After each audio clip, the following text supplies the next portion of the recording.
Livro da geração dos animais. Autor Aristóteles. Livro 1. Capítulo 1. Nós agora discutimos as outras partes dos animais, tanto geralmente quanto com referência às peculiaridades de cada tipo, explicando como cada parte existe por causa de tal motivo, e entendo por isso a causa final.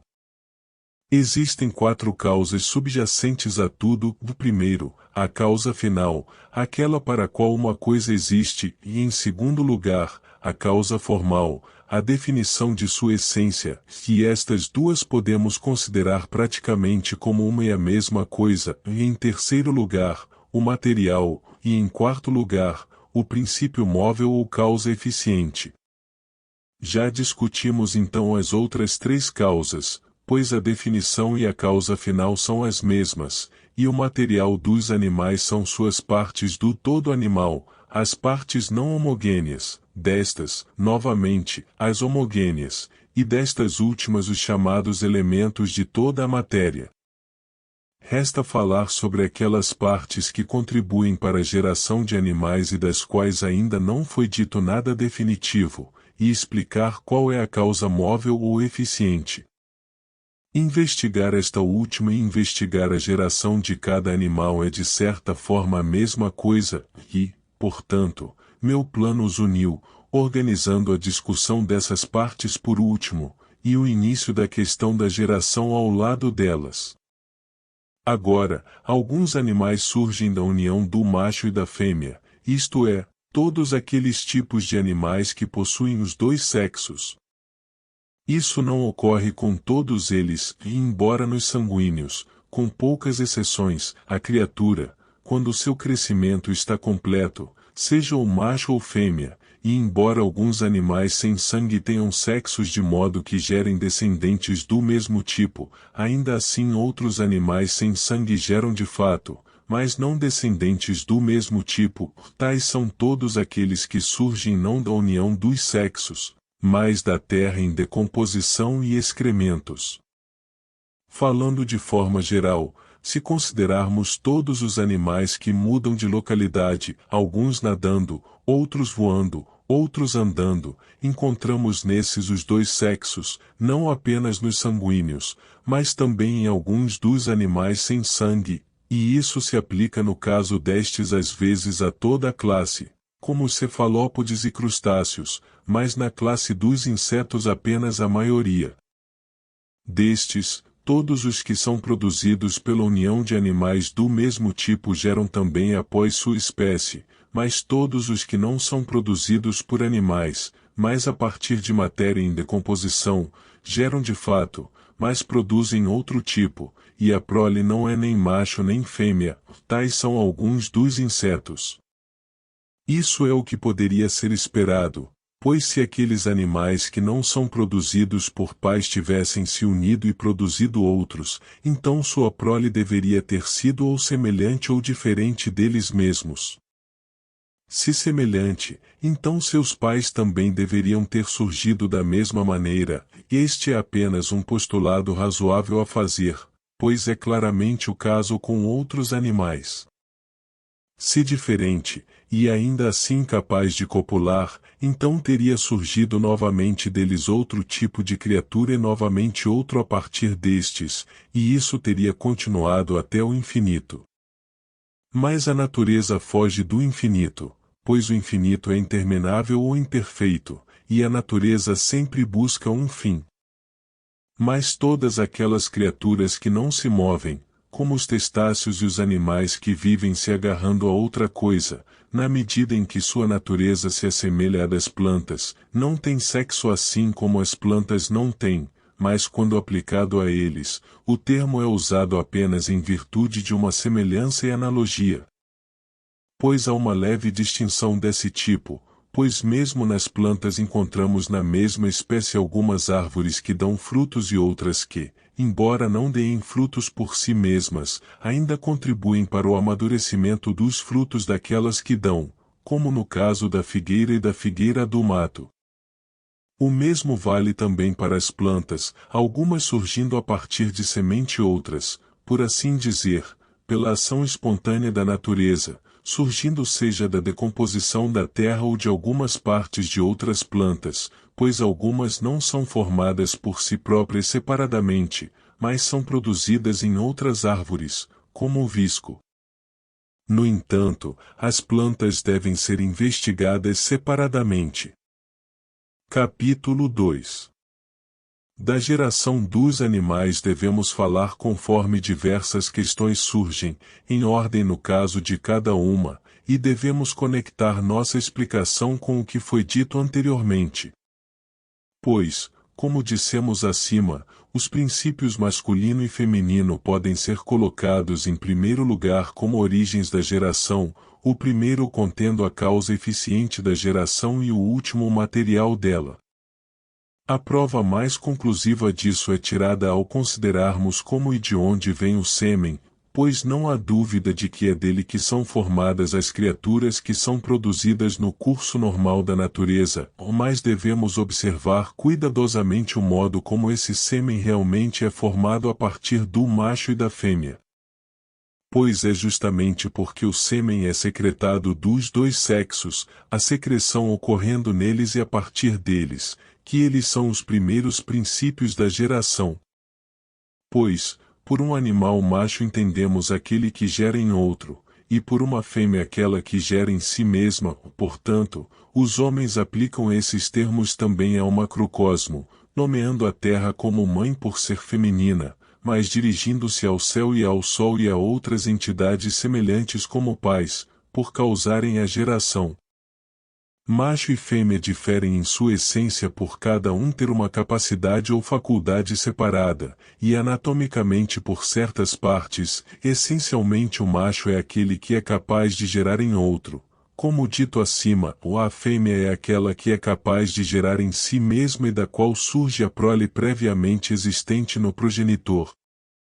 E, como são diferenciados por uma capacidade ou faculdade e por sua função, e como são necessários instrumentos ou órgãos para todo o funcionamento, e como as partes do corpo são os instrumentos ou órgãos para servir as faculdades, segue-se que certas partes devem existir para a união dos pais e a produção da prole. E essas devem diferir entre si, de modo que consequentemente o macho diferirá da fêmea. Pois mesmo que falemos do animal como um todo como macho ou fêmea, na realidade ele não é macho ou fêmea em virtude de todo ele mesmo, mas apenas em virtude de uma certa faculdade e uma certa parte, assim como com a parte usada para visão ou locomoção, e essa parte também é clara para a percepção sensorial. Agora, na verdade, tais partes são na fêmea o chamado útero, no macho os testículos e o pênis, em todos os sanguíneos, pois alguns deles têm testículos e outros os passageiros correspondentes. Existem diferenças correspondentes de macho e fêmea em todos os animais sem sangue também que têm essa divisão em sexos opostos. Mas se nos sanguíneos são as partes envolvidas na cópula que diferem primariamente em suas formas, devemos observar que uma pequena mudança em um primeiro princípio muitas vezes é acompanhada por mudanças em outras coisas que dependem dele. Isso é evidente no caso de animais castrados, pois, embora apenas a parte generativa seja desabilitada, toda a forma do animal muda em consequência, tanto que parece ser feminina ou não muito distante disso, e assim fica claro que um animal não é macho ou fêmea em virtude de uma parte isolada ou uma faculdade isolada. Claramente, então, a distinção de sexo é um primeiro princípio, em qualquer caso, quando o que distingue macho e fêmea sofre mudança, muitas outras mudanças acompanham, como seria o caso se um primeiro princípio fosse alterado. Capítulo 3. Os sanguíneos não são todos iguais em relação aos testículos e ao útero. Começando pelos testículos, descobrimos que alguns deles não têm testículos de todo, como as classes de peixes e de serpentes, mas apenas 2 ductos espermáticos. Outros têm testículos de fato, mas internamente próximo ao lombo na região dos rins, e de cada um desses sai um ducto, como no caso dos animais que não têm testículos de todo, e esses ductos também se unem como nesses animais, e isso se aplica, se entre os animais que respiram ar e têm pulmão, a todas as aves e quadrúpedes ovíparos.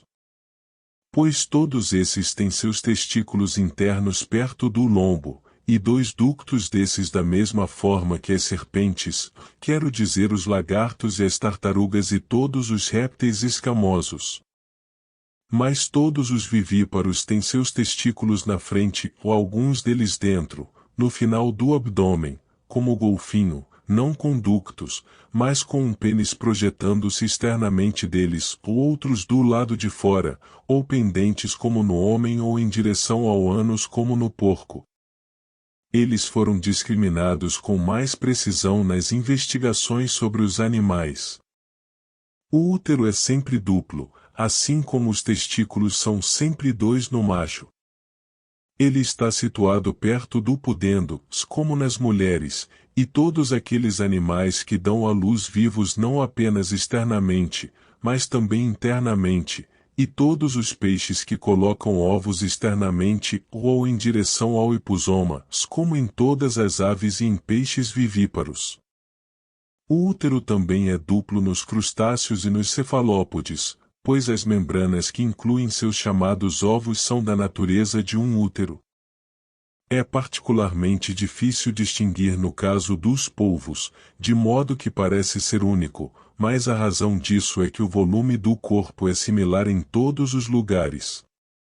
É duplo também nos insetos maiores, ou nos menores, a questão é incerta devido ao pequeno tamanho do corpo.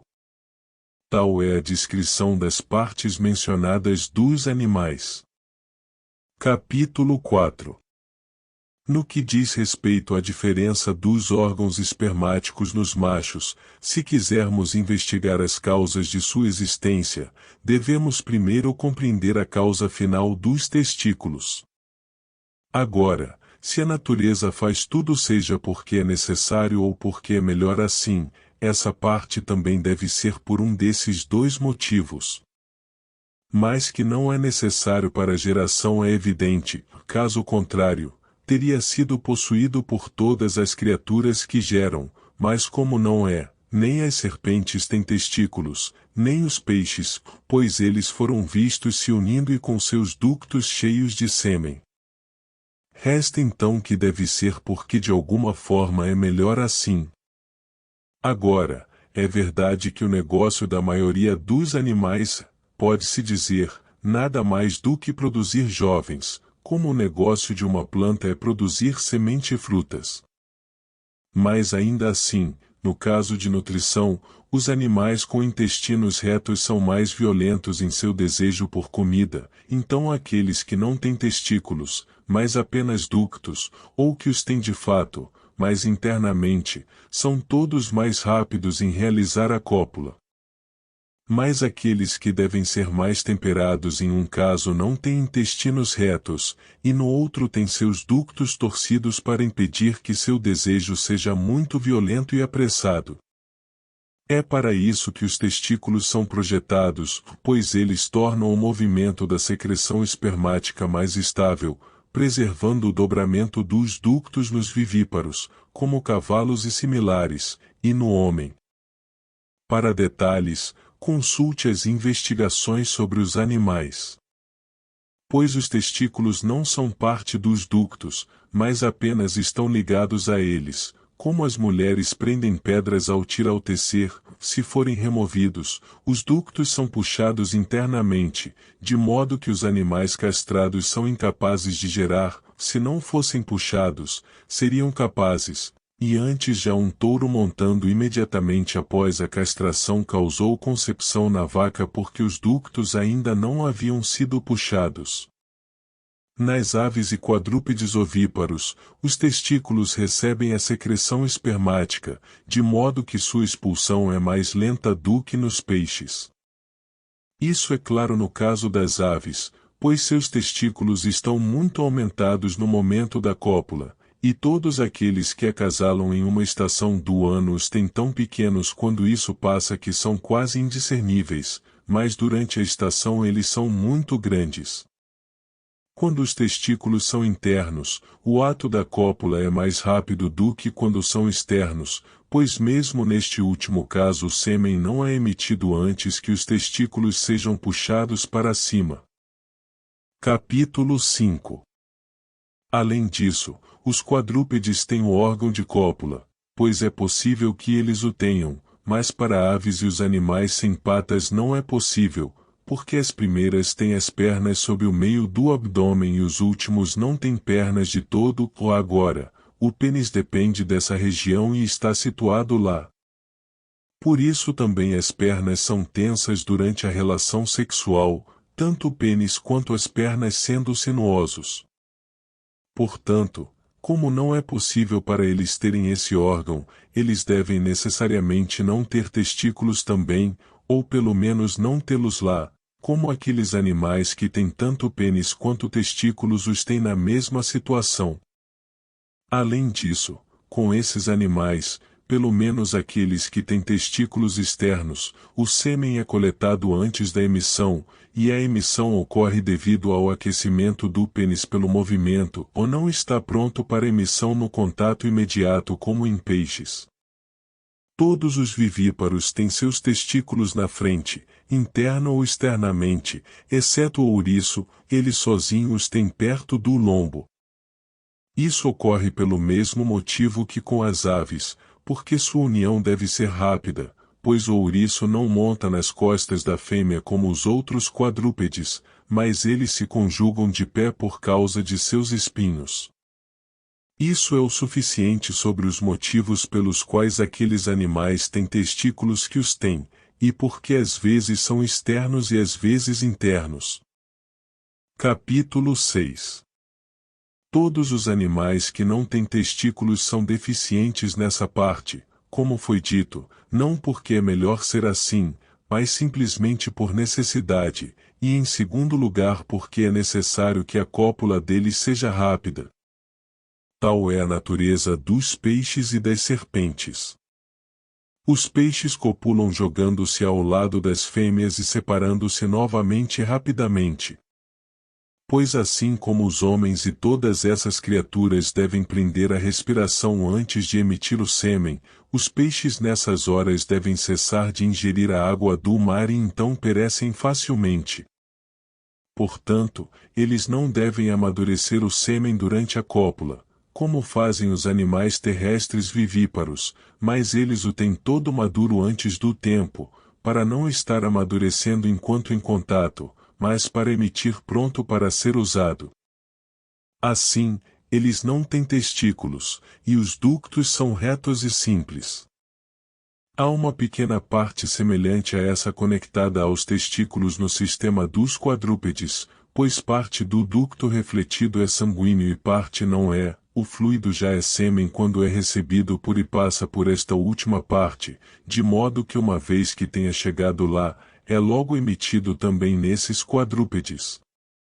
Agora, nos peixes, todo o trajeto se assemelha à última seção da parte refletida do ducto em homem e animais semelhantes. Capítulo 7. As serpentes copulam se enrolando uma na outra e, como mencionado acima, não têm testículos nem pênis, este último porque não tem pernas, o primeiro por causa de seu comprimento, mas tem dutos semelhantes aos devido ao seu comprimento extremo. O fluido seminal levaria muito tempo em sua passagem e esfriaria se fosse ainda mais retardado pelos testículos. Isso também acontece se o pênis for grande, tais homens são menos férteis do que quando é menor porque o sêmen, se frio, não é generativo, e o que é carregado muito longe é resfriado. Isso explica por que alguns animais têm testículos e outros não. As serpentes se entrelaçam por causa de sua inaptidão para se lançarem uma ao lado da outra. Pois são muito compridas para se unirem intimamente com uma parte tão pequena e não têm órgãos de fixação, então fazem uso da flexibilidade de seus corpos, se entrelaçando. Portanto, também parecem ser mais lentas na cópula do que os peixes, não apenas por causa do comprimento dos dutos, mas também dessa elaborada disposição na união. Capítulo 8. Não é fácil afirmar os fatos sobre o útero em animais fêmeas, pois existem muitos pontos de diferença. Os vivíparos não são iguais nessa parte, mulheres e todos os vivíparos com pés têm o útero abaixo do pudendo, mas os peixes vivíparos cartilaginosos o têm mais alto, perto do hiposoma. Nos ovíparos, novamente, ele é baixo em peixes, como em mulheres e nos quadrúpedes vivíparos, alto em aves e todos os ovíparos quadrúpedes. No entanto, mesmo essas diferenças estão em um princípio. Para começar com os ovíparos, eles diferem na maneira de colocar seus ovos, pois alguns os produzem imperfeitos, como peixes cujos ovos aumentam e são finalmente desenvolvidos fora deles. A razão é que eles produzem muitos jovens, e esta é sua função, assim como é com as plantas. Se então eles aperfeiçoassem o ovo neles mesmos, eles precisariam ser poucos em número, mas como é, eles têm tantos que cada útero parece ser um ovo, pelo menos nos peixes pequenos. Pois estes são os mais produtivos, assim como com os outros animais e plantas cuja natureza é análoga à deles, pois o aumento de tamanho se converte com eles em semente. Mas os ovos de aves e os ovíparos quadrúpedes são perfeitos quando produzidos. Para que esses possam ser preservados, eles devem ter uma cobertura dura, pois seu invólucro é macio enquanto estão aumentando de tamanho, e a casca é feita pelo calor que espreme a umidade para fora do material terroso. Consequentemente, o local deve ser quente onde isso deve acontecer. Mas a parte sobre o hiposoma é quente, como é mostrado por ser a parte que elabora o alimento. Se então os ovos devem estar dentro do útero, então o útero deve estar perto do hiposoma naqueles seres que produzem seus ovos de forma perfeita. Da mesma forma, deve ser mais baixo naqueles que os produzem de forma imperfeita, pois é lucrativo que seja assim.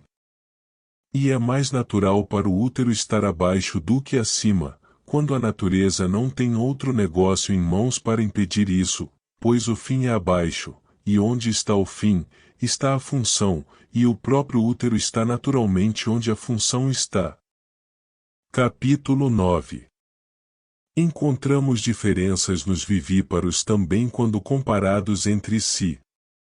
Alguns produzem seus filhotes vivos, não apenas externamente, mas também internamente, como os homens, cavalos, cachorros e todos aqueles que têm pelos, e entre os animais aquáticos, golfinhos, baleias e tais cetáceos. Capítulo 10. Mas os peixes cartilaginosos e as víboras produzem seus filhotes vivos externamente, mas primeiro produzem ovos internamente. O ovo é perfeito, pois somente assim pode ser gerado um animal a partir de um ovo, e nada vem de um ovo imperfeito. É porque eles têm uma natureza fria, não quente como alguns afirmam, que eles não colocam seus ovos externamente. Capítulo 11. Pelo menos eles certamente produzem seus ovos em um envelope macio, a razão sendo que eles têm pouco calor e, portanto, sua natureza não completa o processo de secagem da casca do ovo. Porque, então, eles são frios, eles produzem ovos de casca macia e, porque os ovos são macios, eles não os produzem externamente, pois isso teria causado sua destruição. O processo é em grande parte o mesmo que nas aves, pois o ovo desce e o jovem é chocado perto da vagina, onde o jovem é produzido naqueles animais que são vivíparos desde o início. Portanto, nesses animais, o útero é dissimilar ao da vivípara e da ovípara, porque eles participam de ambas as classes, pois está ao mesmo tempo perto do hiposoma e esticando-se para baixo em todos os peixes cartilaginosos. Mas os fatos sobre isso e os outros tipos de útero devem ser reunidos a partir da inspeção dos desenhos de dissecção e das investigações. Assim, porque são ovíparos, botando ovos perfeitos, eles têm o útero colocado alto, mas, por serem vivíparos, baixo, participando de ambas as classes. Os animais que são vivíparos desde o início todos o têm baixo, a natureza aqui não tendo nenhum outro negócio para interferir com ela, e sua produção não tendo caráter duplo. Além disso, é impossível para os animais serem produzidos vivos perto do hiposoma, pois o feto precisa ser pesado e se mover, e aquela região na mãe é vital e não seria capaz de suportar o peso e o movimento.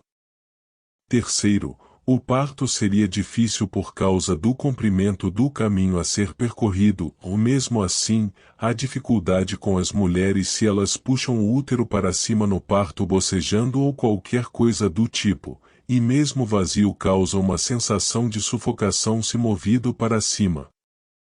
Pois se um útero vai conter um animal vivo, ele deve ser mais forte do que em ovíparos, e, portanto, em todos os vivíparos, ele é carnudo, enquanto quando o útero está perto do hiposoma, ele é membranoso. E isso também é claro no caso dos animais que produzem jovens pelo método misto, pois seus ovos estão em cima e de lado, mas os jovens vivos são produzidos na parte inferior do útero. Isso explica por que existem diferenças no útero de vários animais, e geralmente porque é baixo em alguns e alto em outros, perto do hiposoma. Capítulo 12. Porque o útero é sempre interno, mas os testículos às vezes são internos, às vezes externos. A razão para o útero ser sempre interno é que nele está contido o óvulo ou feto, que precisa de proteção, abrigo e maturação por meio de cocção, enquanto a superfície externa do corpo é facilmente lesionada e fria. Os testículos variam de posição porque também precisam de abrigo e de uma cobertura para preservá-los e para maturar o sêmen, pois seria impossível para eles, se resfriados e enrijecidos, serem recolhidos e descarregarem. Portanto, sempre que os testículos são visíveis, eles têm uma cobertura cuticular conhecida como escroto. Se a natureza da pele for contrária a isso, sendo muito dura para ser adaptada para envolvê-los ou para ser macia como uma verdadeira pele, como na integumentação escamosa de peixes e répteis, então os testículos devem necessariamente ser internos. Portanto, eles são assim nos golfinhos e em todos os cetáceos que os têm, e nos quadrúpedes ovíparos entre os animais escamosos. A pele das aves também é dura, para que não se ajuste ao tamanho de nada e o envolva adequadamente. Esta é outra razão com todos esses animais para seus testículos serem internos, além daquelas mencionadas anteriormente como decorrentes necessariamente dos detalhes da cópula. Pela mesma razão, eles são internos no elefante e no ouriço, pois a pele destes, também, não é adequada para manter a parte protetora separada. A posição do útero difere em animais vivíparos em si mesmos e naqueles ovíparos externamente, e nesta última classe novamente difere naqueles que têm o útero baixo e aqueles que o têm próximo ao hiposoma, como em peixes em comparação com aves e quadrúpedes ovíparos. E é diferente novamente naqueles que produzem jovens de ambas as maneiras, sendo ovíparos internamente e vivíparos externamente. Pois aqueles que são vivíparos tanto interna quanto externamente têm o útero localizado no abdômen, como homens, gado, cães e similares, uma vez que é conveniente para a segurança e crescimento do feto que nenhum peso esteja sobre o útero. Capítulo 13. Os canais também são diferentes através dos quais os excrementos sólidos e líquidos são eliminados em todos os vivíparos. Portanto, tanto machos quanto fêmeas nesta classe têm uma parte pela qual a urina é expelida, e isso também serve para a emissão do sêmen nos machos, da prole nas fêmeas. Este canal está situado acima e à frente do canal dos excrementos sólidos. O canal é o mesmo que o do alimento sólido em todos os animais que não têm pênis, em todos os ovíparos, mesmo aqueles que têm bexiga, como as tartarugas. Pois é em prol da geração, não para a evacuação da urina, que os canais são duplos, mas porque o sêmen é naturalmente líquido, a excreção líquida também compartilha do mesmo canal. Isso é claro pelo fato de que todos os animais produzem sêmen, mas nem todos eliminam excremento líquido. Agora, os canais espermáticos do macho devem ser fixos e não devem vagar, e o mesmo se aplica ao útero da fêmea, e essa fixação deve ocorrer na frente ou atrás do corpo. Para começar com o útero, ele está na frente do corpo nos vivíparos por causa do feto, mas na região lombar e nas costas nos ovíparos. Todos os animais que são internamente ovíparos e externamente vivíparos estão em uma condição intermediária porque participam de ambas as classes, sendo ao mesmo tempo ovíparos e vivíparos.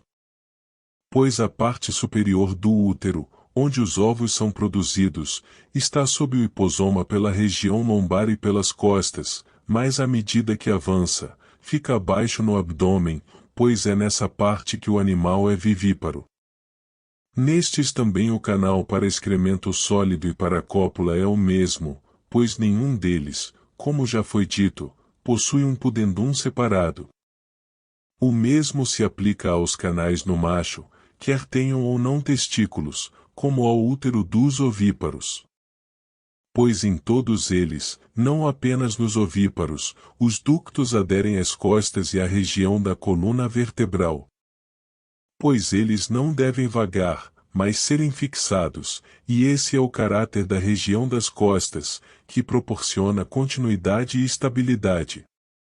Agora, naqueles que têm testículos internos, os ductos são fixados desde o início, e eles são fixados da mesma maneira se os testículos forem externos, então eles se encontram em direção à região do pênis.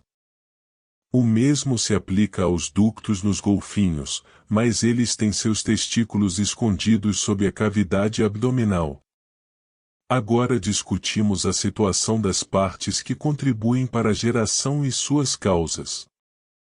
Capítulo 14.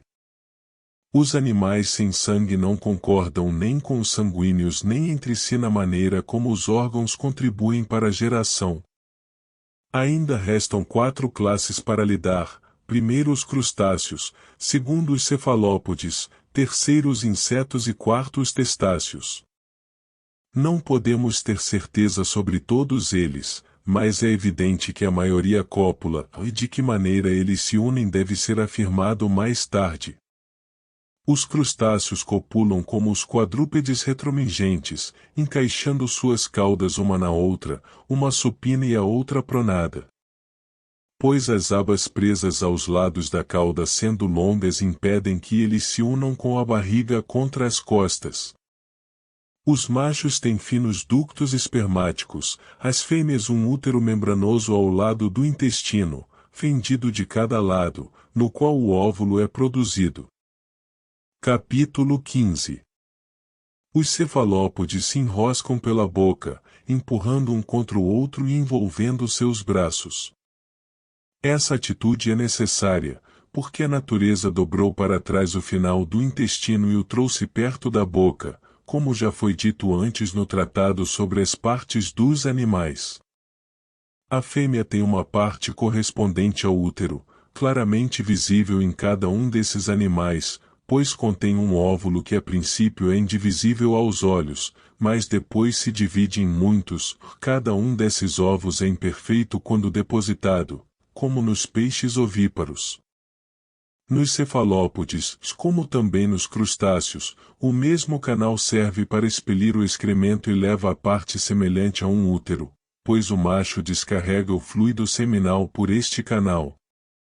E está na parte inferior do corpo, onde o manto está aberto e a água do mar entra na cavidade.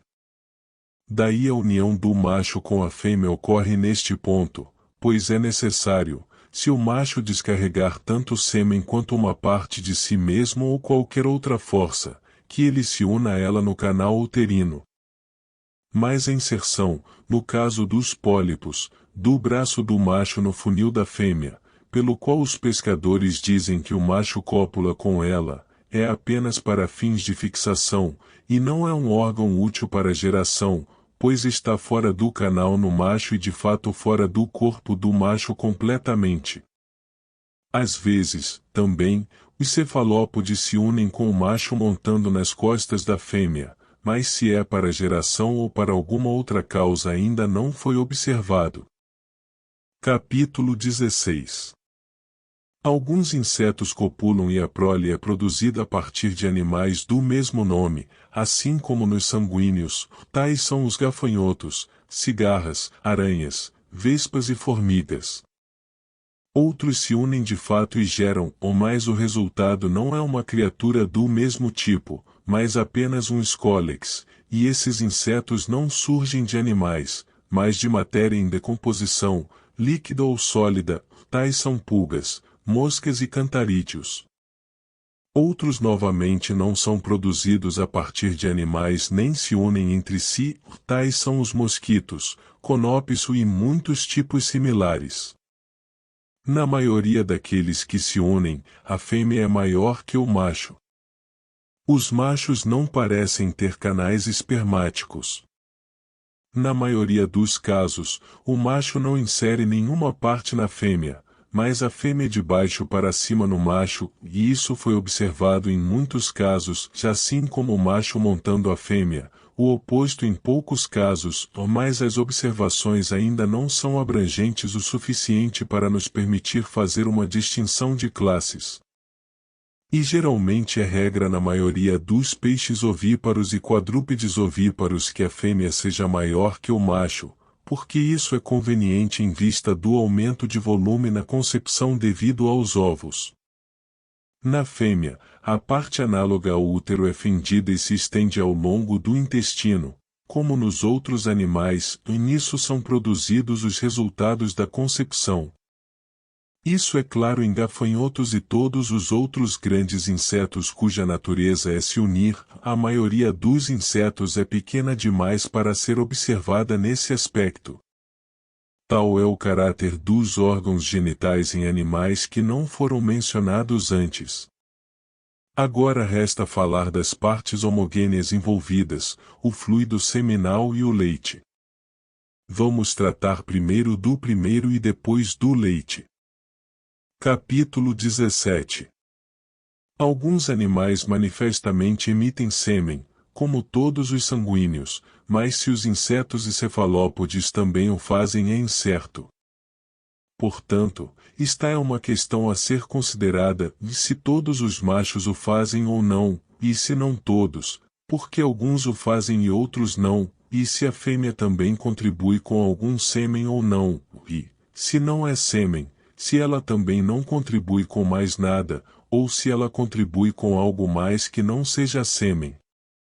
Também devemos indagar o que aqueles animais que emitem sêmen contribuem através dele para a geração, e em geral qual é a natureza do sêmen e dos chamados catamenia em todos os animais que descarregam esse líquido.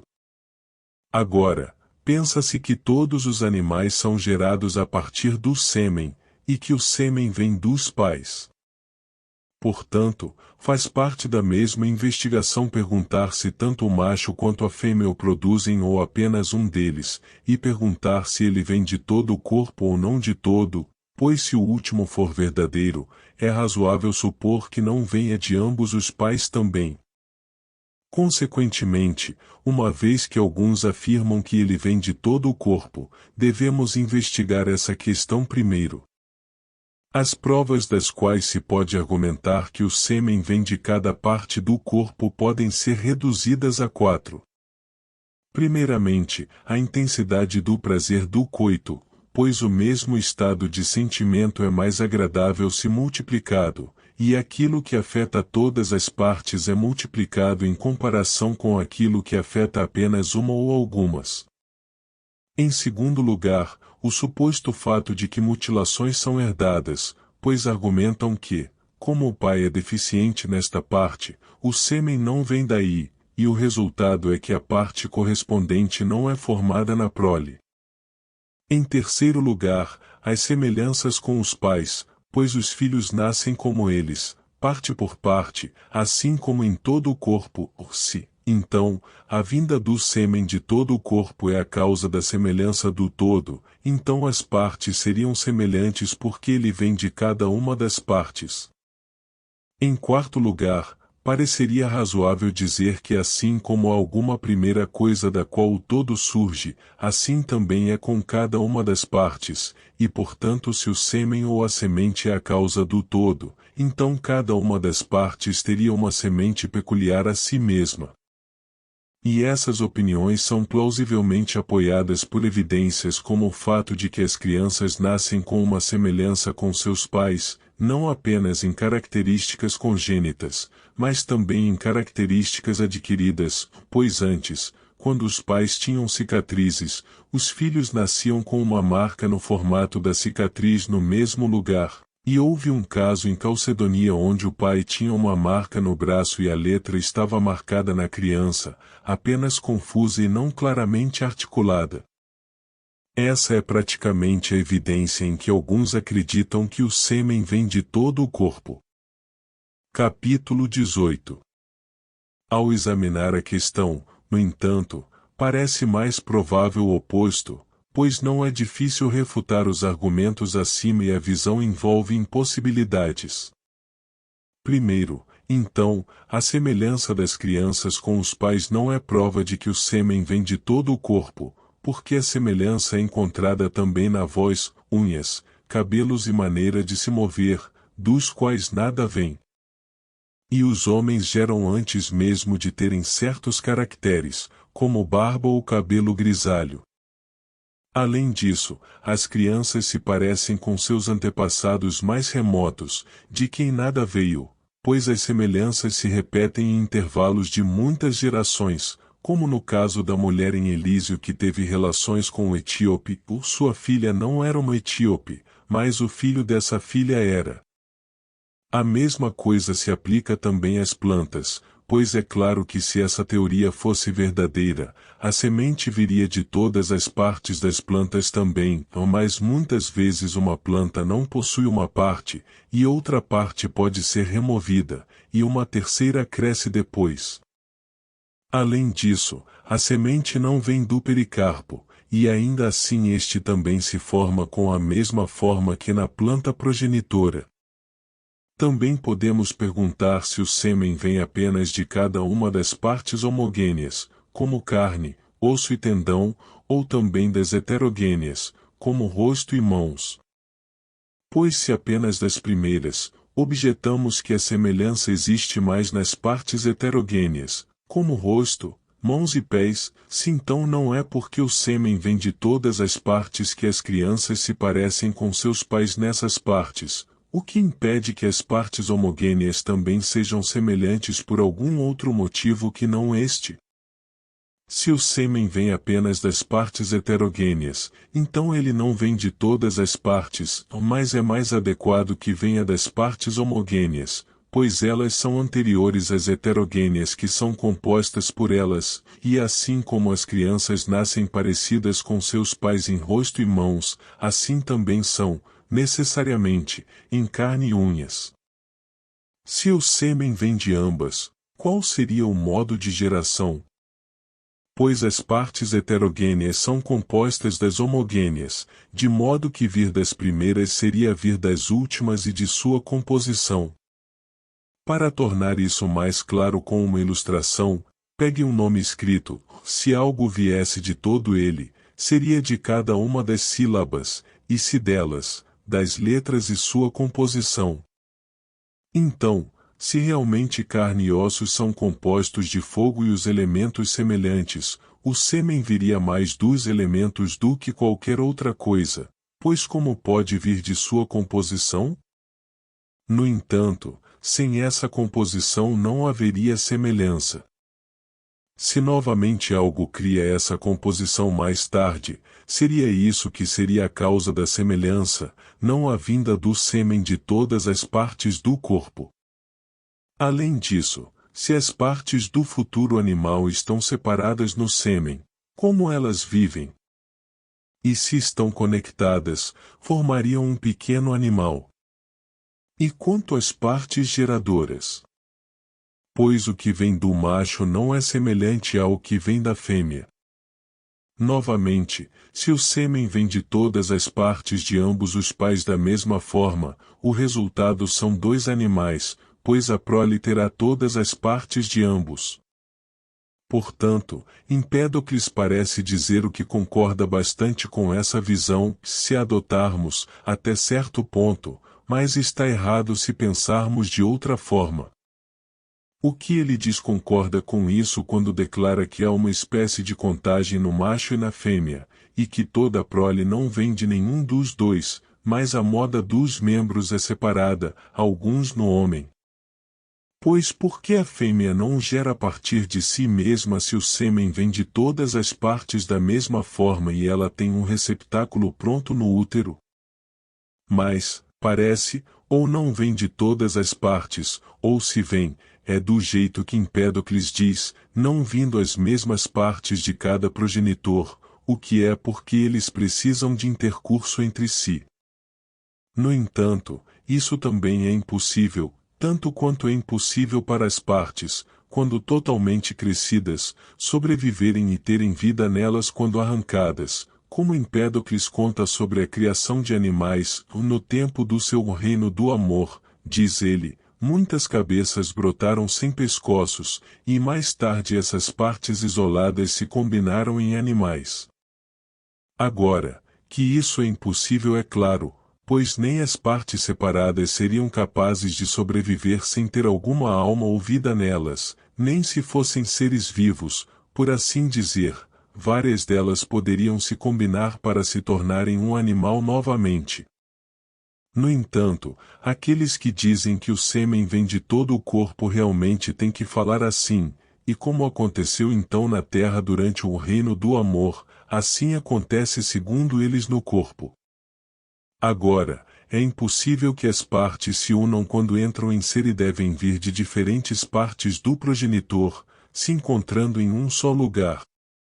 Então como podem as partes superior e inferior, direita e esquerda, frente e verso terem sido sucedidas? Todos esses pontos são ininteligíveis.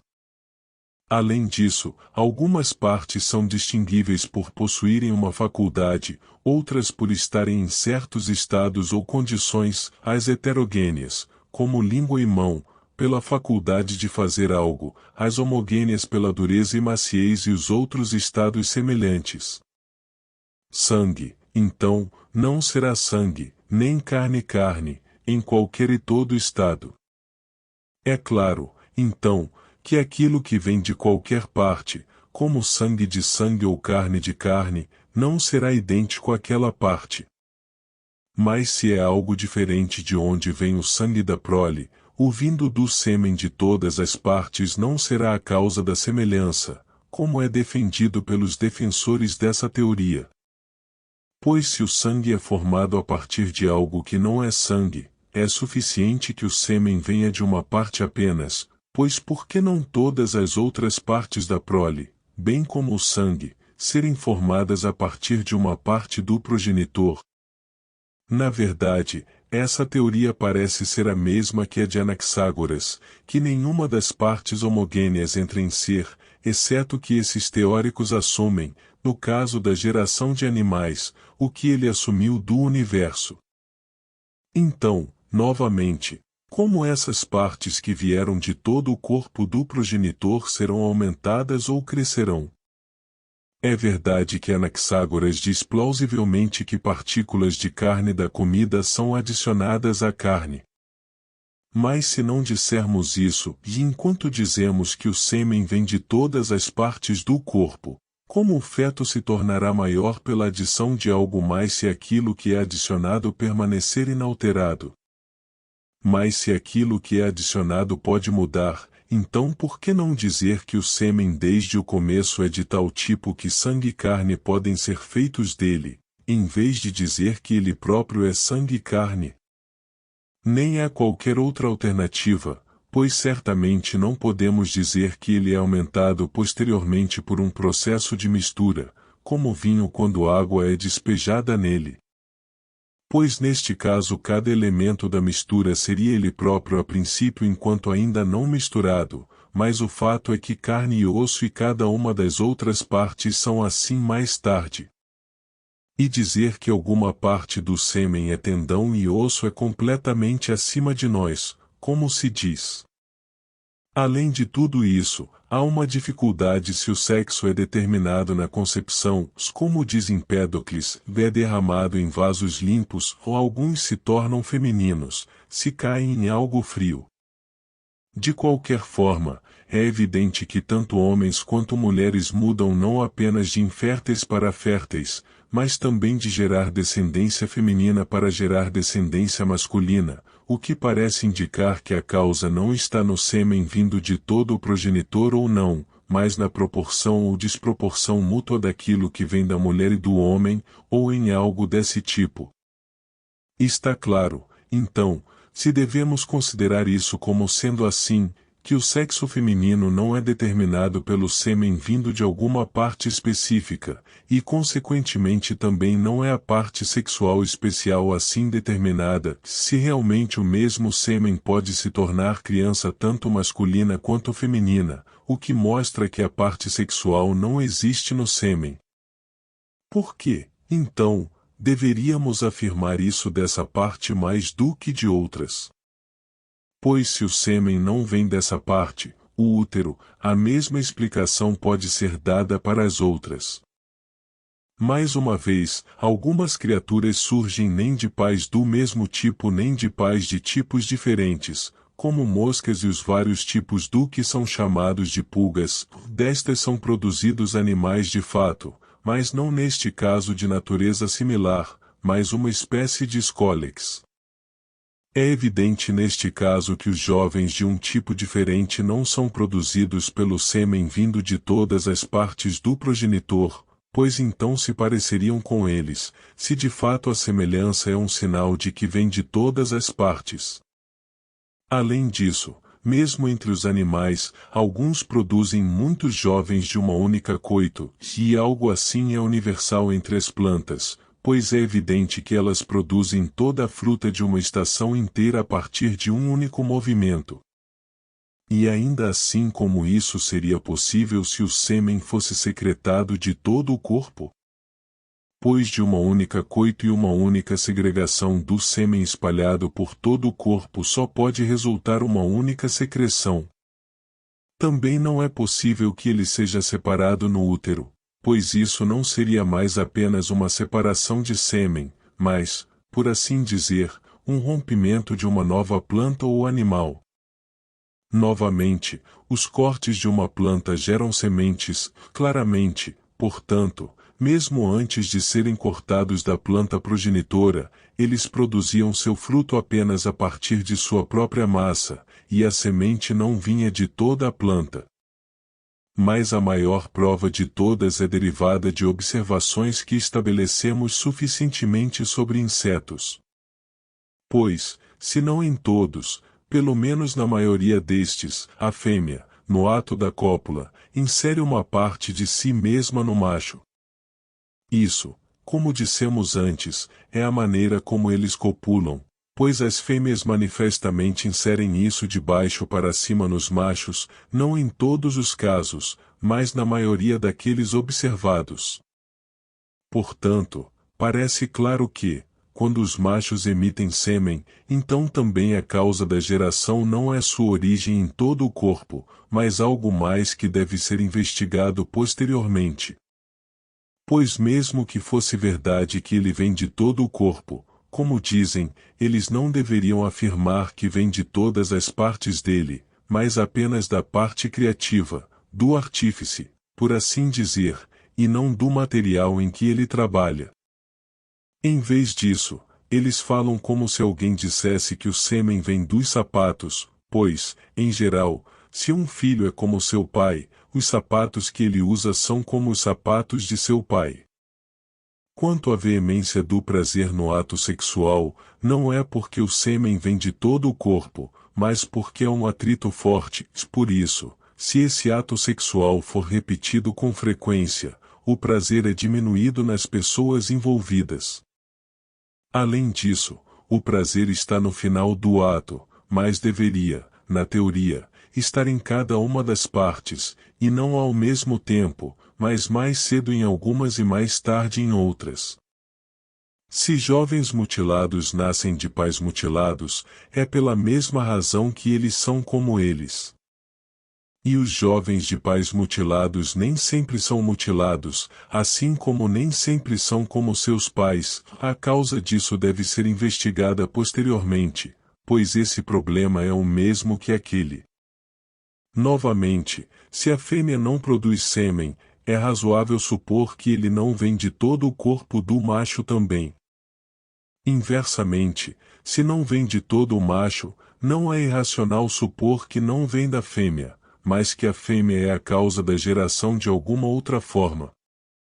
Nisso devemos investigar em seguida, pois é evidente que o sêmen não é secretado de todas as partes. Nesta investigação e nas que dela decorrem, a primeira coisa a fazer é entender o que é o sêmen, pois então será mais fácil investigar suas operações e os fenômenos relacionados a ele. Agora, o objetivo do sêmen é ser de tal natureza que a partir dele como origem surjam aquelas coisas que são formadas naturalmente, não porque haja algum agente que as faça a partir dele, mas simplesmente porque este é o sêmen. Agora falamos de uma coisa vindo de outra em muitos sentidos. É uma coisa quando dizemos que a noite vem do dia ou que um homem se torna homem a partir de menino, significando que a segue B. É outra coisa se dizemos que uma estátua é feita de bronze e uma cama de madeira, e assim por diante em todos os outros casos em que dizemos que a coisa feita é feita a partir de um material, significando que o todo é formado a partir de algo preexistente que é apenas moldado. Em um terceiro sentido, um homem se torna não musical por ser musical, doente por estar bem, e geralmente neste sentido contrários surgem de contrários. Em quarto lugar, como no clímaxo de Epicharmus, lá assim, da calúnia vem o insulto e deste a briga, e todos estes são de algo no sentido de ser a causa eficiente. Nesta última classe, às vezes a causa eficiente está nas coisas em si mesmas, como no último mencionado, pois a calúnia é parte do todo problema, e às vezes externa, como a arte é externa à obra de arte ou a tocha para a casa em chamas. Agora, a prole vem do sêmen, e é claramente em um dos dois seguintes sentidos que isso acontece: ou o sêmen é o material do qual é feito, ou é a primeira causa eficiente. Pois certamente não é no sentido de a ser depois de B, como a viagem vem de, ou seja, depois, da Panatenaia, ou nem como contrários vem de contrários, pois então um dos dois contrários cessa de ser, e uma terceira substância deve existir como uma base subjacente imediata da qual a nova coisa surge. Devemos descobrir então, em qual dos outros dois classes o sêmen deve ser colocado, se deve ser considerado como matéria, e portanto atuado por algo mais, ou como forma, e portanto atuando sobre algo mais, ou como ambos ao mesmo tempo.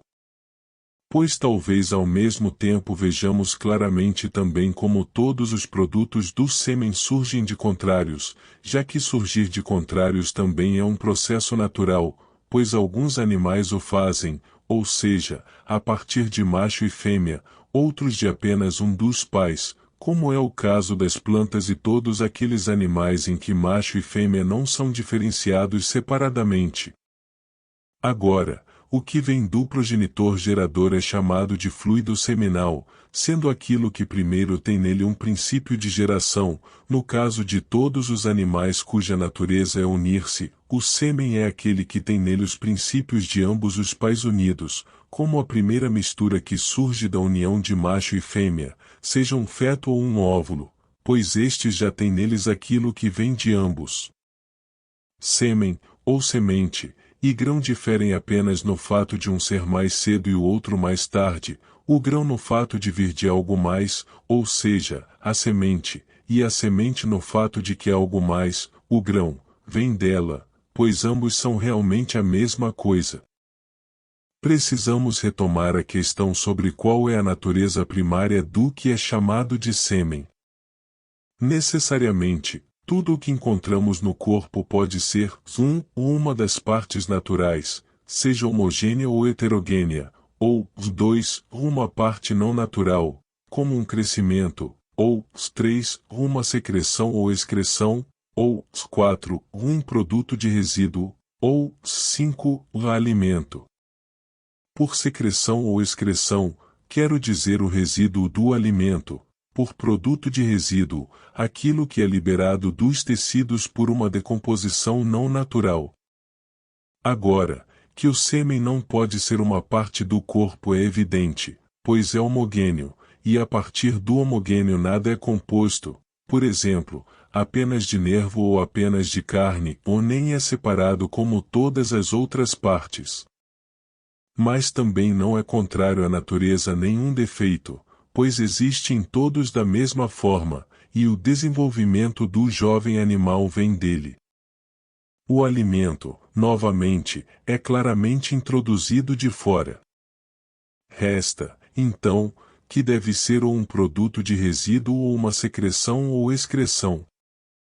Agora, os antigos parecem pensar que é um produto de resíduo, pois quando dizem que vem de todo o corpo devido ao calor do movimento do corpo na cópula, implicam que é uma espécie de produto de resíduo. Mas isso é contrário à natureza, e de tal coisa não surge nada de acordo com a natureza. Então deve ser uma secreção ou excreção. Mas, para aprofundar, toda secreção ou excreção é de nutriente inútil ou útil, puro inútil, quero dizer que do qual nada mais é contribuído para o crescimento natural, mas que é particularmente prejudicial ao corpo se consumido em excesso, por útil ou quero dizer o oposto. Agora, é evidente que não pode ser do caráter anterior, pois é mais abundante em pessoas em pior condição de corpo devido à idade ou doença, o sêmen, pelo contrário, é menos abundante neles, pois ou eles não têm nenhum ou não é fértil, porque uma secreção inútil e mórbida está misturada com ele. Então, o sêmen é parte de uma secreção útil. Mas a mais útil é a última e aquela da qual finalmente é formada cada parte do corpo. Pois as secreções são ou mais cedo ou mais tarde o do nutriente na primeira fase, a secreção é o catarro e o like, pois o catarro também é uma secreção do nutriente útil, uma indicação disso é que se for misturado com um nutriente puro, é nutritivo, e que é usado em casos de doença. A secreção final é a menor em proporção à quantidade de nutriente. Mas devemos refletir que o nutriente diário pelo qual os animais e plantas crescem é pequeno, pois se uma quantidade muito pequena for adicionada continuamente à mesma coisa, o tamanho dela se tornará excessivo. Então devemos dizer o oposto do que os antigos diziam. Pois enquanto eles diziam que o sêmen é aquilo que vem de todo o corpo, nós diremos que é aquilo cuja natureza é ir para todo ele, e o que eles pensavam ser um produto de resíduo parece ser mais uma secreção. Pois é mais razoável supor que o último extrato do nutriente, que vai para todas as partes, se assemelha ao que é deixado dele, assim como parte da tinta de um pintor muitas vezes se assemelha ao que ele usou. Os produtos de resíduos, ao contrário, são sempre resultado de corrupção ou decomposição e de um afastamento da natureza. Uma prova adicional de que não é um produto de resíduo, mas sim uma secreção, é o fato de que os animais grandes têm poucos filhotes, os pequenos muitos. Pois os grandes devem ter mais resíduos e menos secreção, já que o grande tamanho do corpo faz com que a maior parte do nutriente seja utilizada, de modo que o resíduo ou a secreção seja pequena. Novamente, não foi designado pela natureza um local específico para os produtos de resíduo, mas eles fluem para onde conseguem encontrar uma passagem fácil no corpo, enquanto um local específico foi designado para todas as secreções naturais. Assim, o intestino inferior serve para a excreção do nutriente sólido, a bexiga para a excreção do líquido. Para a parte útil do nutriente, temos o intestino superior, para as secreções espermáticas, o útero, as partes íntimas e os seios, pois são coletadas e fluem para eles. E os fenômenos resultantes são evidências de que o sêmen é o que dissemos, e isso resulta porque essa é a natureza da secreção. Pois o esgotamento consequente da perda mesmo de uma quantidade muito pequena de sêmen é visível porque o corpo é privado do ganho final extraído do nutriente. Com algumas poucas pessoas, é verdade, durante um curto período na flor da juventude, a perda dele, se for excessiva em quantidade, é um alívio, já assim como no caso do nutriente em seu primeiro estágio, se muito tiver sido consumido, pois livrar-se disso também torna o corpo mais confortável, e assim pode ser também quando outras secreções saem com ele, pois nesse caso não é apenas o sêmen que é perdido, mas também outras influências saem misturadas com ele, e essas são mórbidas. Por isso, com pelo menos alguns homens, o que sai deles às vezes se mostra incapaz de procriação porque o elemento seminal nele é tão pequeno. Mas ainda na maioria dos homens e como regra geral, o resultado da relação sexual é esgotamento e fraqueza em vez de alívio, pelas razões já mencionadas. Além disso, o sêmen não existe neles nem na infância, nem na velhice ou na doença, neste último caso devido à fraqueza, na velhice porque eles não digerem suficientemente seu alimento, e na infância porque estão crescendo e assim todo o nutriente é usado muito rapidamente, pois em cerca de 5 anos, no caso dos seres humanos pelo menos, o corpo parece ganhar metade da altura que é ganha em toda a vida restante. Em muitos animais e plantas, encontramos uma diferença nesta conexão não apenas entre tipos em comparação com tipos, mas também entre indivíduos semelhantes do mesmo tipo em comparação entre si, por exemplo, homem com homem ou videira com videira. Alguns têm muito sêmen, outros pouco, outros novamente nenhum, não por fraqueza, mas pelo contrário, pelo menos em alguns casos. Isso ocorre porque o nutriente é usado para formar o corpo, como acontece com alguns seres humanos, que, estando em boa condição e desenvolvendo muita carne ou ficando um pouco gordos demais, produzem menos sêmen e têm menos desejo de relação sexual. Isso é semelhante ao que acontece com aquelas videiras que se comportam como bodes, ou seja, se deleitam desordenadamente com nutrição excessiva, pois os bodes, quando gordos, têm menos inclinação para montar a fêmea. Por esse motivo, eles os emagrecem antes de procriar com eles, e dizem que as videiras se comportam como bodes, chamando-as assim por causa da condição dos bodes. E pessoas gordas, mulheres e homens, parecem ser menos férteis do que outras devido ao fato de que a secreção, quando em processo de digestão, se transforma em gordura com aqueles que estão muito bem nutridos. Pois a gordura também é uma secreção saudável devido à boa alimentação. Em alguns casos, nenhum sêmen é produzido, como pelo salgueiro e pela álamo. Essa condição é devida a cada uma das duas causas, fraqueza e força. A primeira impede a digestão do nutriente, a última faz com que seja todo consumido, como dito acima. Da mesma forma, outros animais produzem muito sêmen por meio de fraqueza e também por meio de força, quando uma grande quantidade de uma secreção inútil é misturada com ela, e isso às vezes resulta em doença real quando não é encontrada uma passagem para eliminar a impureza, e embora alguns se recuperem disso, outros realmente morrem disso. Pois humores corruptos se acumulam aqui como na urina, que também já foi conhecida por causar doenças. Além disso, O mesmo trecho serve para urina e sêmen, e qualquer animal que tenha ambos os tipos de excrementos, o líquido e o resíduo sólido de nutrientes, descarrega o sêmen pelo mesmo canal que o excremento líquido, pois é uma secreção de um líquido, já que o nutriente de todos os animais é mais líquido do que sólido. Mas aqueles que não têm excremento líquido descarregam no canal dos resíduos sólidos. Além disso, os produtos residuais são sempre mórbidos, mas a remoção da secreção é útil. Ou agora, o descarte do sêmen participa de ambas as características porque absorve parte do nutriente não útil. Mas se fosse um produto residual, sempre seria prejudicial, como está, não é?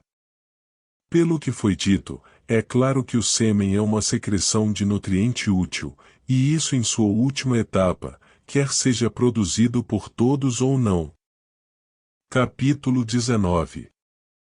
Após isso, devemos distinguir de que tipo de nutriente é uma secreção, e devemos discutir os catamenia que ocorrem em certos dos vivíparos.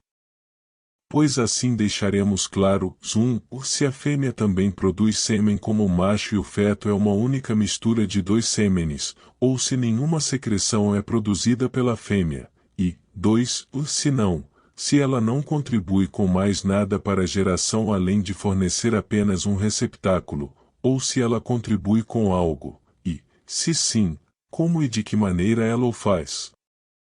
Anteriormente, afirmamos que o nutriente final é o sangue nos sanguíneos e o fluido análogo nos outros animais.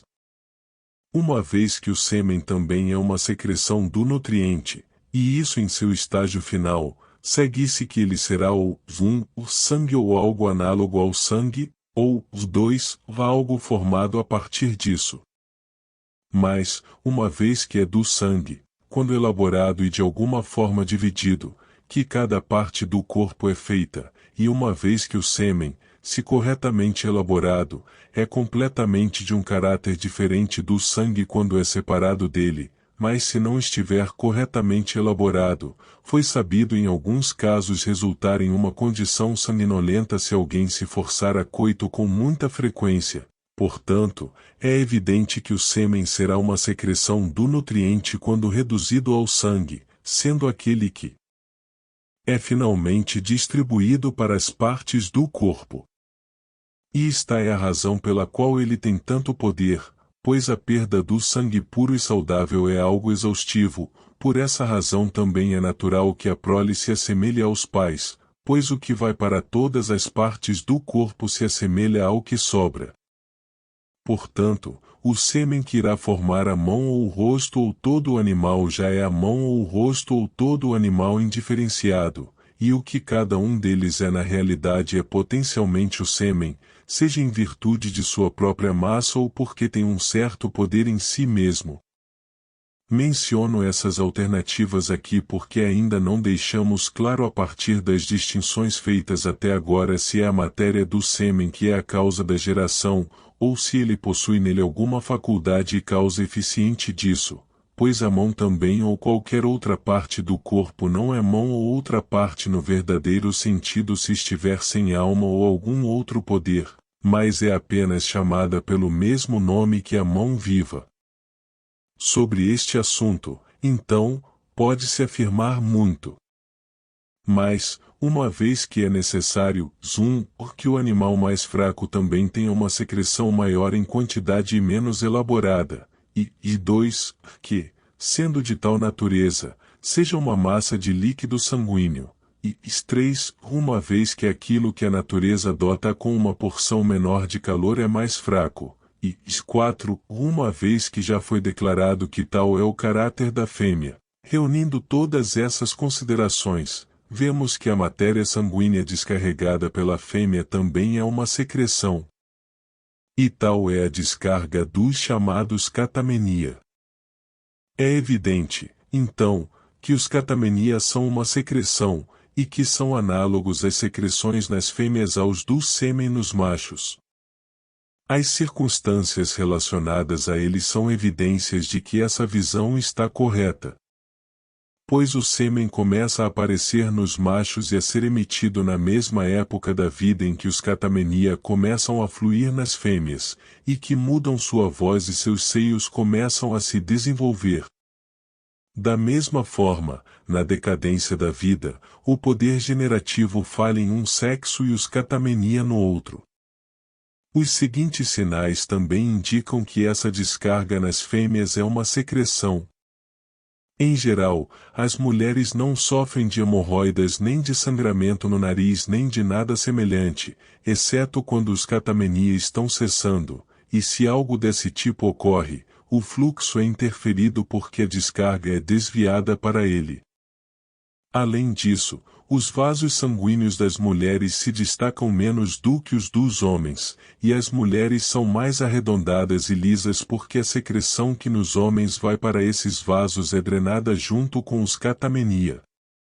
Devemos supor, também, que a mesma causa explique o fato de que o volume do corpo é menor nas fêmeas do que nos machos entre os vivíparos, uma vez que esta é a única classe na qual os catamenia são descarregados do corpo. E nesta classe o fato é mais evidente nas mulheres, pois a descarga é maior nas mulheres do que nos outros animais. Portanto, sua palidez e a ausência de vasos sanguíneos proeminentes são mais evidentes, e o desenvolvimento deficiente de seu corpo em comparação com o de um homem é óbvio. Agora, uma vez que isso é o que corresponde na fêmea ao sêmen no macho, e uma vez que não é possível que dois desses fluidos sejam encontrados juntos, é evidente que a fêmea não contribui com sêmen para a geração da prole. Pois se ela tivesse sêmen, não teria os catamenia, ou mais, como é, porque ela tem estes últimos, ela não tem o primeiro. Então, foi afirmado que os catamenia são uma secreção assim como o sêmen é, e a confirmação dessa visão pode ser retirada de alguns dos fenômenos dos animais. Pois criaturas gordas produzem menos sêmen do que as magras, como observado anteriormente. A razão é que a gordura também, como o sêmen, é uma secreção, é de fato sangue elaborado, apenas não elaborado da mesma maneira que o sêmen. Assim, se a secreção é consumida para formar gordura, o sêmen é naturalmente deficiente.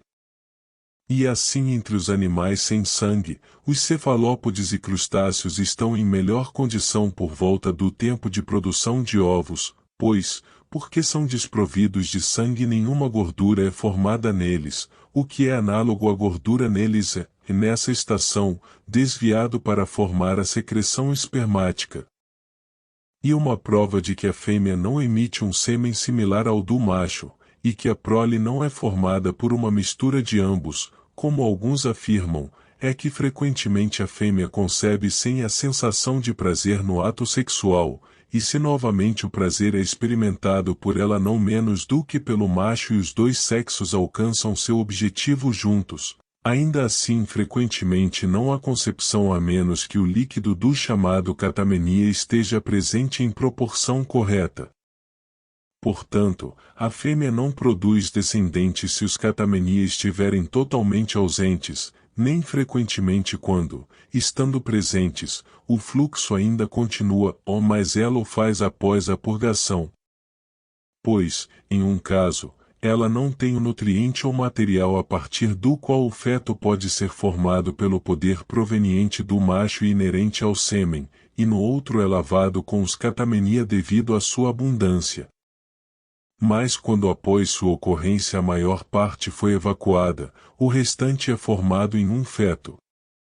Os casos de concepção quando os catamenia não ocorrem de forma alguma, ou de concepção durante sua descarga em vez de depois dela, se devem ao fato de que no primeiro caso há apenas tanto líquido para começar quanto permanece após a descarga em mulheres férteis, e não é secretada uma quantidade maior para ser expelida do corpo. Enquanto no último caso a boca do útero se fecha após a descarga. Quando, portanto, a quantidade já expelida do corpo é grande mas o fluxo ainda continua, apenas não em uma escala que lave o sêmen, então é nesse momento que a concepção acompanha o coito.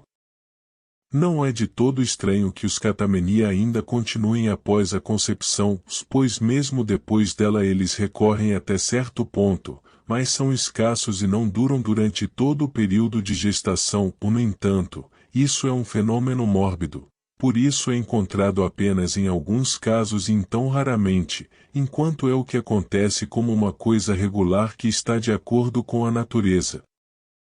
É claro então que a fêmea contribui com o material para a geração, e que isso está na substância dos catamenia, e que eles são uma secreção.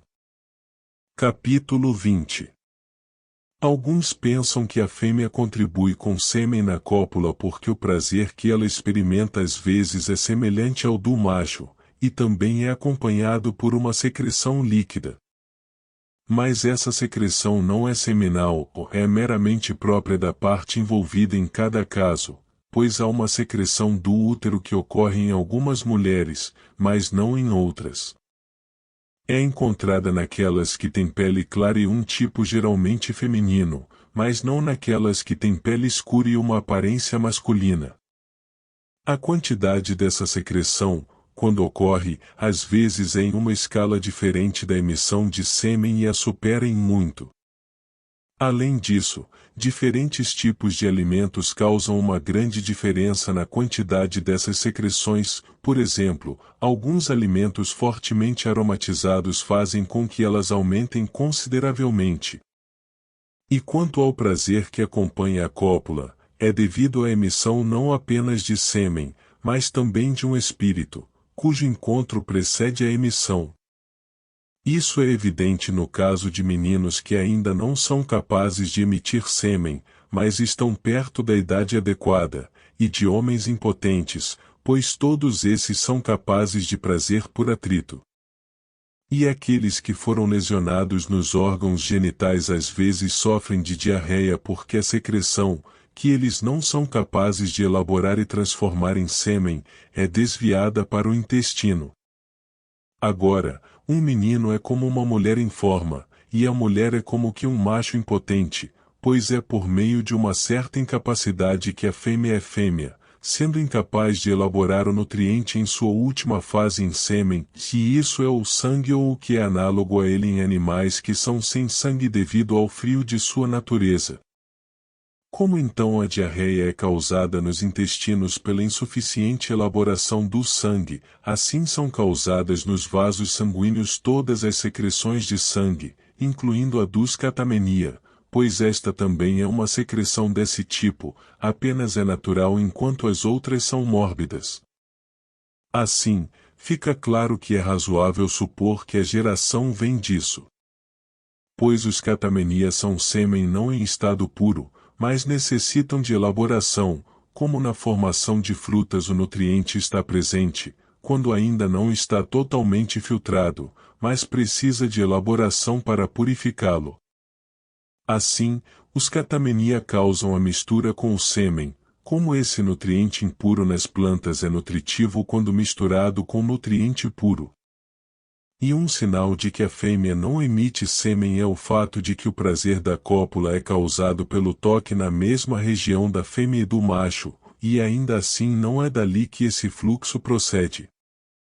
Além disso, nem todas as fêmeas têm isso, mas apenas as sanguíneas, e nem todas essas, mas apenas aquelas cujo útero não está próximo ao hiposoma e que não põem ovos, não é encontrado nos animais que não têm sangue, mas apenas o fluido análogo, pois o que é sangue nos primeiros é representado por outro fluido nos últimos.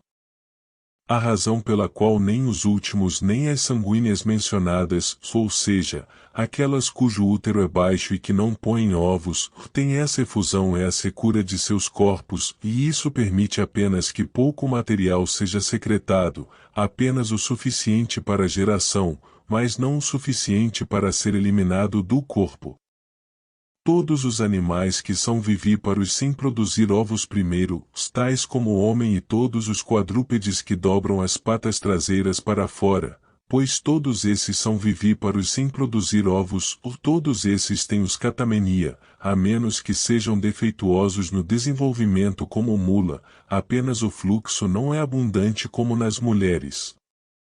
Detalhes dos fatos em cada animal foram dados nas investigações sobre animais. Os catamenias são mais abundantes nas mulheres do que nos outros animais, e os homens emitem mais sêmen proporcionalmente ao seu tamanho. A razão é que a composição de seus corpos é líquida e quente em comparação com outros, pois mais matéria deve ser secretada em tal caso.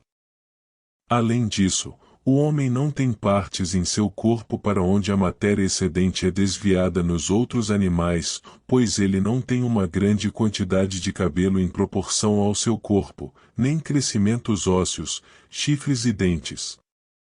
Há evidências de que o sêmen está nos catamenia, pois, como dito antes, essa secreção aparece no macho ao mesmo tempo de vida que os catamenia na fêmea, e isso indica que as partes destinadas a receber cada uma dessas secreções estão diferenciadas ao mesmo tempo em ambos os sexos, e como as partes vizinhas em ambos se tornam inchadas, o pelo da puberdade brota em ambos igualmente.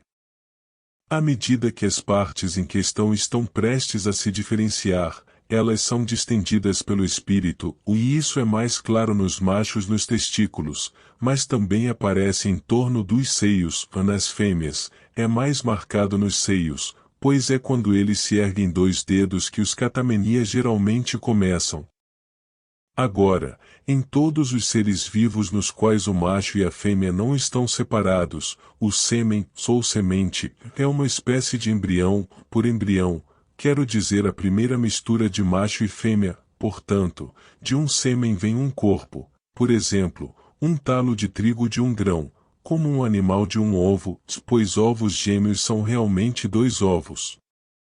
Mas em quaisquer tipos em que os sexos são distintos, nesses muitos animais podem vir de uma emissão de sêmen, mostrando que o sêmen difere em sua natureza em plantas e animais.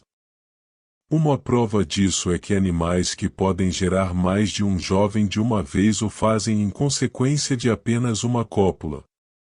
Por isso, também é evidente que o sêmen não vem de todo o corpo, pois nem as diferentes partes do sêmen já estariam separadas assim que descarregadas da mesma parte, nem poderiam ser separadas no útero se tivessem entrado juntas, mas o que acontece é exatamente o que se esperaria, pois o que o macho contribui para a geração é a forma e a causa eficiente, enquanto a fêmea contribui com o material.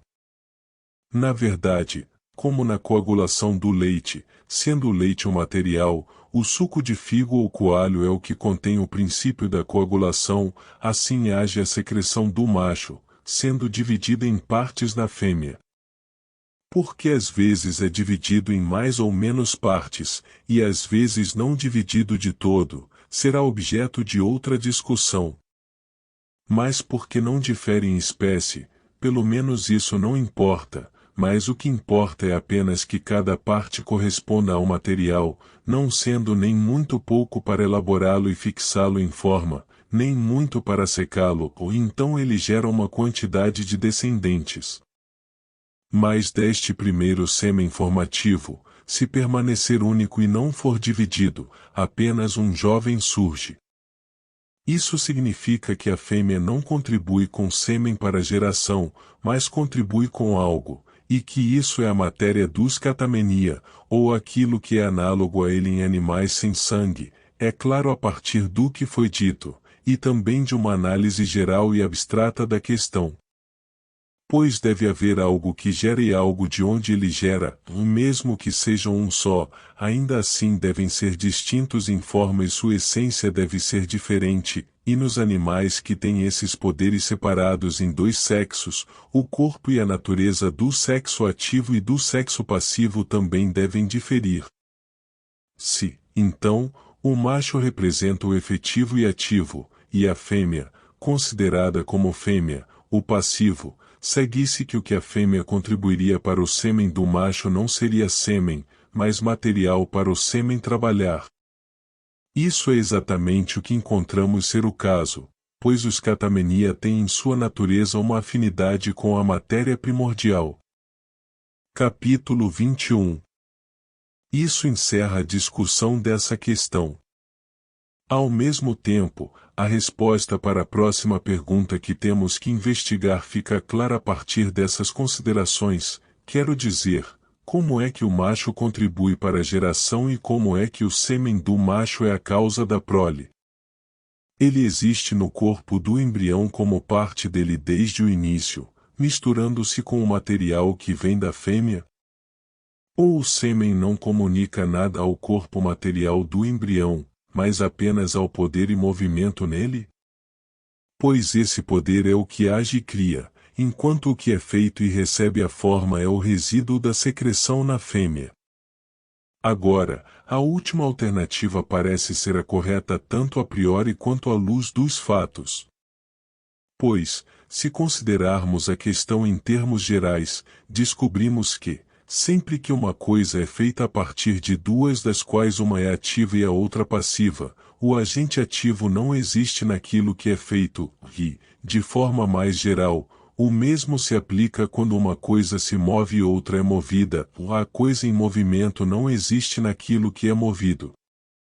Mas a fêmea, como fêmea, é passiva, e o macho, como macho, é ativo, e o princípio do movimento vem dele. Portanto, se considerarmos os gêneros mais altos nos quais cada um deles se enquadra, sendo um ativo e motriz e o outro passivo e movido, aquela única coisa que é produzida vem deles apenas no sentido em que uma cama surge do carpinteiro e da madeira, ou no sentido em que uma bola surge da cera e da forma. É claro então que não é necessário que nada venha do macho, e se algo vier não segue que isso dê origem ao embrião como estando no embrião, mas apenas como aquilo que confere o movimento e como a forma, ou assim como a arte médica cura o paciente. Este argumento a priori é confirmado pelos fatos. Pois é por essa razão que alguns machos que se unem com a fêmea não, aparentemente, inserem nenhuma parte de si mesmos na fêmea, mas pelo contrário, a fêmea insere uma parte dela mesma no macho, e isso ocorre em alguns insetos. Pois o efeito produzido pelo sêmen na fêmea, no caso daqueles animais cujos machos inserem uma parte, é produzido no caso desses insetos pelo calor e poder no próprio animal macho quando a fêmea insere aquela parte de si mesma que recebe a secreção. E, portanto, tais animais permanecem unidos por um longo tempo, e quando são separados os jovens são produzidos rapidamente. Pois a união dura até que aquilo que é análogo ao sêmen tenha feito o seu trabalho, e quando se separam a fêmea produz o embrião rapidamente, pois o jovem é imperfeito na medida em que todas essas criaturas dão à luz escólices. O que ocorre em aves e peixes ovíparos é a maior prova de que nem o sêmen vem de todas as partes do macho, nem ele emite algo com tal natureza a ponto de existir dentro do que é gerado, como parte do embrião material, mas que ele apenas gera uma criatura viva pelo poder que reside no sêmen, como dissemos no caso desses insetos cujas fêmeas inserem uma parte delas mesmas no macho.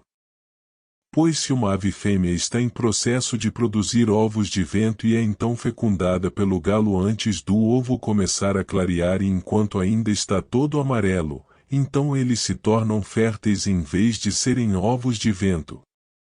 E se, enquanto ainda está amarelo, ela for fecundada por outro galo, toda a ninhada de pintinhos se parece com o segundo galo. Daí alguns daqueles que estão ansiosos para criar aves finas agem assim, eles trocam os galos para o primeiro e segundo acasalamento, não como se pensassem que o sêmen se mistura com o ovo ou existe nele, ou que vem de todas as partes do galo, pois se fosse assim, teria vindo de ambos os galos, de modo que o pintinho teria todas as suas partes duplicadas.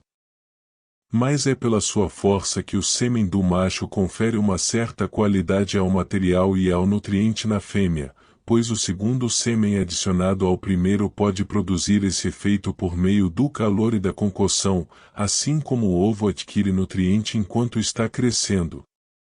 A mesma conclusão pode ser tirada da geração de peixes ovíparos. Quando a fêmea põe seus ovos, o macho espalha a milto sobre eles, e esses ovos são fertilizados pelos quais ele alcança, mas não pelos outros, e isso mostra que o macho não contribui com nada para a quantidade, mas apenas para a qualidade do embrião.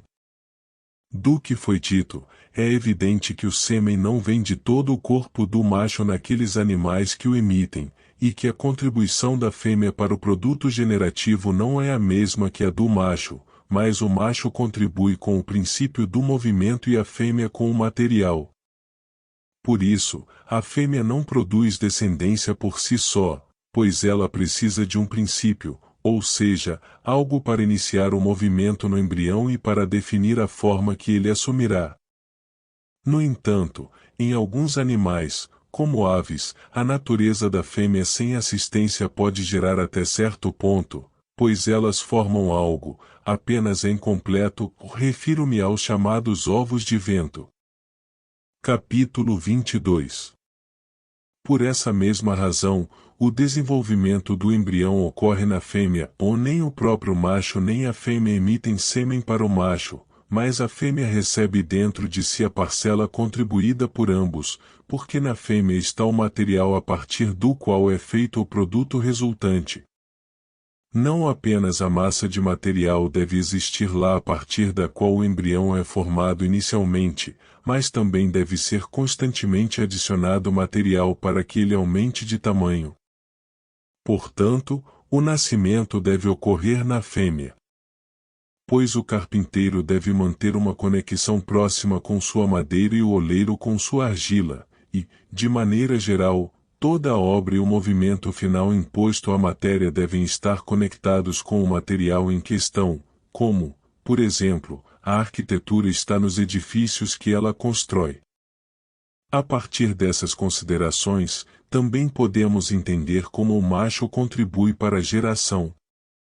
O macho não emite sêmen em alguns animais, e onde ele o faz, isso não é parte do embrião resultante, ou da mesma forma, nenhuma parte material vem do carpinteiro para o material, ou seja, a madeira em que ele trabalha, nem qualquer parte da arte do carpinteiro existe dentro do que ele faz, mas a forma é impartida por ele para o material por meio do movimento que ele gera. São suas mãos que movem suas ferramentas que movem o material, é o seu conhecimento de sua arte, e sua alma, na qual está a forma, que move suas mãos ou qualquer outra parte dele com um movimento de algum tipo definido, um movimento que varia com a natureza variável do objeto feito. Da mesma forma, no macho daqueles animais que emitem sêmen, a natureza usa o sêmen como uma ferramenta e como possuindo movimento na atualidade, assim como ferramentas são usadas nos produtos de qualquer arte, pois nelas reside, de certa forma, o movimento da arte. Esse é, então, o modo pelo qual esses machos contribuem para a geração. Mas quando o macho não emite sêmen, mas a fêmea insere alguma parte de si mesma no macho, isso é paralelo a um caso em que um homem levaria o material para o trabalhador. Pois, devido à fraqueza desses machos, a natureza não é capaz de fazer nada por meio de quaisquer meios secundários, mas os movimentos impostos ao material são escassamente fortes o suficiente quando a própria natureza os observa. Assim, aqui ela se assemelha a um modelador de argila mais do que a um carpinteiro, pois ela não toca o trabalho que está formando por meio de ferramentas, mas, como que, com suas próprias mãos. Capítulo 23.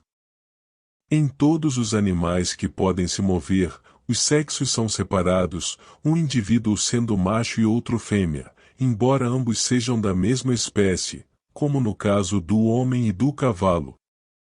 Mas nas plantas esses poderes estão misturados, a fêmea não sendo separada do macho.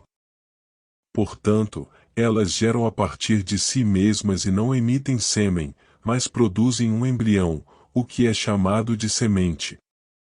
Empédocles expressa isso bem na linha, e assim as árvores altas põem ovos, primeiro as oliveiras. Pois assim como o ovo é um embrião, uma certa parte dele dá origem ao animal e o restante é nutriente, Da mesma forma, de uma parte da semente brota a planta em crescimento, e o restante é nutriente para o broto e a primeira raiz. Em certo sentido, a mesma coisa acontece também em animais que têm os sexos separados. Pois quando há necessidade deles se reproduzirem, os sexos não estão mais separados, assim como nas plantas, sua natureza desejando que eles se tornem um, e isso é claramente visível quando copulam e estão unidos, formando-se um animal a partir de ambos.